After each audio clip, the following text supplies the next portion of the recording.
Let's begin. Start by matching the 1/4-20 thread with the 1/4-20 bolt on the Mavic mount. Screw until the light is facing forward on the mount as seen here. You can use the tension disc in order to make sure the cube is securely attached. Once the light is secured, place the mount over the arms of the Mavic like so.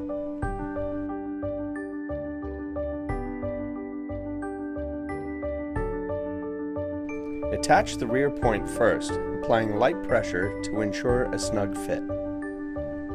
The front end of the Mavic mount will then line up automatically. Just give it another nice push to ensure a perfect fit. Repeat the process for the other side, and now you're ready to fly.